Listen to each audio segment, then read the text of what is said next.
O tema eu dividi rapidamente em duas partes. Em primeiro lugar, a questão do tráfico. O professor Negrini, trabalhamos juntos ali no DENARC, inclusive no mesmo prédio, na Moncorvo Filho, para que os nossos colegas, advogados, participantes, nossos alunos tenham uma visão. Quando nos referimos ao Brasil, o Brasil tem hoje, nós temos cerca de 22.700 quilômetros de fronteira. O Brasil possui 22 mil quilômetros de fronteira, sendo mais ou menos 15.700 quilômetros considerado fronteira seca, que é o nosso lado aqui, que faz divisa com os demais países aqui da América do Sul. E os outros 7.200, 7.500 quilômetros é o Oceano Atlântico. Então, essa é a primeira grande dificuldade de um país com essas dimensões, como rastrear, não obstante, inclusive, esforços de forças armadas, etc. O serviço de vigilância da Amazônia, então aeronaves, né? Depois veio a lei do abate, mas nunca tivemos necessidade de abater uma aeronave. Só para que vocês tenham uma ideia, uma comparação. A fronteira do México com os Estados Unidos, 2.300 quilômetros. Então veja, os Estados Unidos, com o dinheiro que possuem, a capacidade de investimento, de logística, o trabalho que eles têm com a fronteira do México, tanto na questão da migração, pessoal ilegal querendo entrar nos Estados Unidos, como o tráfico de drogas, o cartel ali de Tijuana e aqueles demais cartéis mexicanos. Então, se os Estados Unidos, com 2.000 quilômetros, têm esse trabalho fantástico, não é? Claro que eles têm outros problemas, eles têm, os Estados Unidos, fronteiras tanto para o Pacífico como para o Atlântico, isso é um outro problema. Lembrar aos senhores que o doutor Baroni abordou a questão da legislação. Nós tínhamos no Brasil, até 2006, a Lei 6368. Lei 6368, de 76, a qual previa, no artigo 16 daquela lei, ao usuário de drogas, uma pena de 6 meses a 2 anos de detenção. Muito bom. 2006, o presidente Lula edita uma nova lei de drogas, a Lei 11.343. 11.343, e o artigo 28, aquele 16 que era previsto para o uso de drogas, passou a ser o artigo 28. Aí, doutor Baroni, quando o senhor falou da falta de seriedade, aí eu lembrei do artigo 28. Paz, meus senhores, o artigo 28 da Lei 11.343, quem adquirir, guardar, tiver em depósito, trouxer consigo para consumo pessoal. Pena. Advertência sobre os efeitos das drogas. Marcelo é um irmão que está aqui, tem clínica. Marcelo, eu tenho amigo juiz que ele fala assim, Magno, eu preciso fazer ar de sério, porque eu vou advertir o usuário e falar para ele, meu filho, isso faz mal para a saúde. E vocês imaginam o usuário falando, excelência, o senhor tem razão, realmente. Negrini? Realmente, eu acho que eu vou considerar isso que o senhor está falando aqui, de fato, não pode ser levado a sério. Não há mais pena privativa de liberdade, apenas restritiva de direito, no máximo prestação de serviço à comunidade, como disse o doutor Baroni. Ele volta de onde saiu. Não é? Essa sensação de impunidade apanha o país. E tem, inclusive, as pessoas se manifestado de que a polícia civil, a polícia militar é um desinteresse, porque às vezes a polícia fica lá preenchendo formulários e o dependente químico vai embora. A autoridade apenas apreende e diz para ele, depois você comparece em juízo, Lei 9.099, menor potencial ofensivo. É com esse tipo de legislação que nós estamos lidando. Ao tráfico que prevê uma pena de 5 a 15 anos, também agora o doutor Baroni já despendeu sobre essa possibilidade do primário também receber aí as benesses da lei. O doutor Negrini também já fez mais uma citação. O traficante hoje, dificilmente, nós lá no DENARC, apanhamos com expressiva quantidade. E mesmo caracterizando o tráfico, eles fazem 30 viagens com algumas pedras. É isso que acontece. Ele não vai correr o risco de andar com meio quilo, é lógico, não há necessidade. Então, essa é para a nossa reflexão. Quanto ao assunto hoje da internação compulsória, é claro que nosso trabalho ali há mais de 20 anos no Departamento de Narcóticos, de todos nós, sabido que o dependente químico, principalmente do crack, vencida a barreira da dependência atroz, de fato alguns manifestarão praticamente incapacidade de poder decidir. A própria capacidade dele de refletir sobre a sua patologia, sobre a sua doença, de fato. Se o álcool permite a chamada visão do fundo do poço, o crack vem desafiando essa realidade, né? Nesse sentido, eu peguei aqui o Código Civil, então eu sei que tem os nossos alunos aí. Então, para a nossa reflexão lá na universidade, o artigo 4º do Código Civil Brasileiro, ele fala acerca das incapacidades. Então, prevê o nosso Código Civil assim: são incapazes relativamente a certos atos ou a maneira de os exercer. O artigo 4º do Código Civil. O inciso 2, os ébrios habituais, os viciados em tóxicos e os que, por deficiência mental, tenham o discernimento reduzido.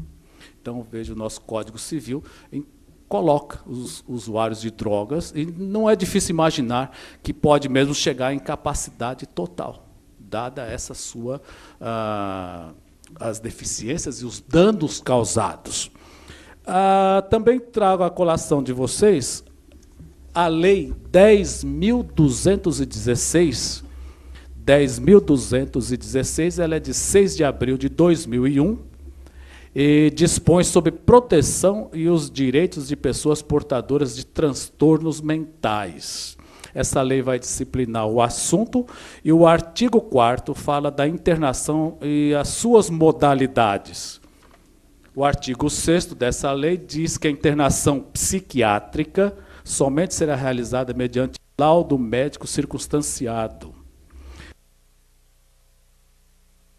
São considerados os seguintes tipos de internação psiquiátrica: internação voluntária, aquela que se dá com consentimento do usuário; internação involuntária, aquela que se dá sem o consentimento do usuário e a pedido do terceiro, geralmente a família; e a internação compulsória, a determinada pela justiça. Então, quer dizer, do ponto de vista legal, não fica difícil sustentar que, não obstante o doutor Baroni ponderou que possa haver aí recursos, intervenções, declarações de inconstitucionalidade ou de abuso, temos aí algum arcabouço jurídico, né?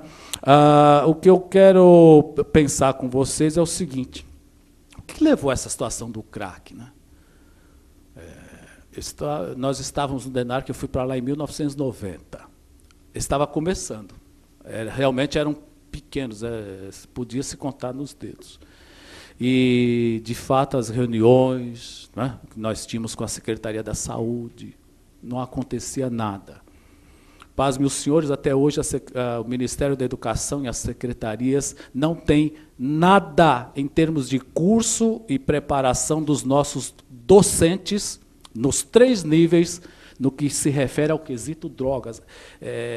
O Brasil enfrentando essa crise aí há 20 e tantos anos, ainda não há nos cursos de pedagogia matéria específica para preparar o nosso professor, que vai lidar na escola primária, o 2º nível até o 3º, para esse professor lidar com essa questão. Pelo menos conhecer em tese alguma, não temos. Então, veja a omissão do poder público. Eu anoto isso. A questão das políticas voltadas à família. Eu não perco a oportunidade, estive nessa casa aqui no final do ano passado falando sobre um tema semelhante. Eu ainda não vi, se os senhores viram, podem me corrigir no debate, propaganda do Ministério, seja da Saúde, da Justiça, Brasília ou do Estado, acerca de paternidade responsável. Eu não vejo, nunca vi.